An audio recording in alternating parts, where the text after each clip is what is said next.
driver which is driving taxi in the middle of traffic jams in a Bangalore or New York for that matter. I don't think that that is a job which anybody enjoys doing. However, he's spending 8-10 hours at least doing throughout the day, basically spending most of his life doing that. Chasing what? Chasing some amount of money that he might get at the end of the day, which might be enough to go ahead and satisfy the needs of his family. I feel those jobs were never meant to be done by human beings who are alive, who are really, really there when it comes to wanting to live their lives.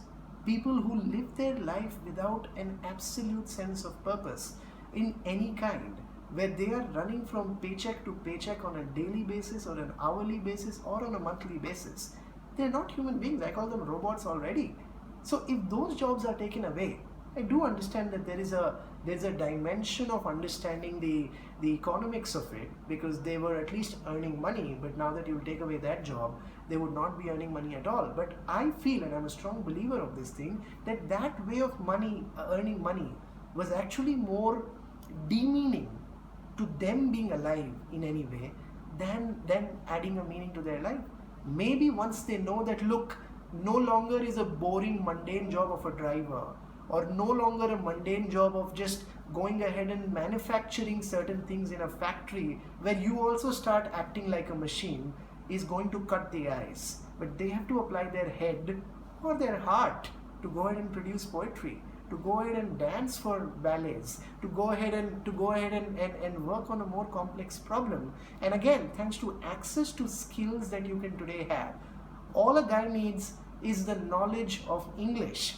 Most of the things are coming in vernacular language also, but most of the content on the internet is in English. So all you need is an English understanding and access to a $50 smartphone and a free of cost internet, or an internet which charges you $10 a month, which is sufficiently there with most of the population on the planet when it comes to at least the people who are working as on day today, to re-engineer their own selves, to re-skill themselves, to go towards more meaningful jobs, to the jobs which as human beings should cut the ice and take us there. So I'm a strong believer that, look, automating these jobs, and remember, automation can only happen to jobs which are predefined from an if and else level. What that means is, let's understand how automation works, how machine learning works. Basically, you give a set of inputs that, look, if the road comes on a 30-degree bend, you need to steer the steering in a particular angle, and that's how you'll be able to drive in an automated fashion. And that's how, you keep giving inputs and outputs, and the machine learns itself, and you don't require a driver anymore. I don't see a requirement. The driver was required in the first place because he's not using his intelligence, he's not using his EQ, he's not using his IQ. Then what is he using while driving? And when that was the case, I feel that job was never meant for a human being. It was always meant for a robot, and it's just that they will take over that where they intended to be. And I hope that people will jump into jobs which are much more alive, which make them feel that, look, I'm really doing something which is really worth using my internal skill set. And therefore, I'm a big optimist in that way. In fact, I don't even like calling myself an optimist, because that's adding some more positive brownie points of what it looks like in the future. So I don't want to call myself an optimist or a pessimist.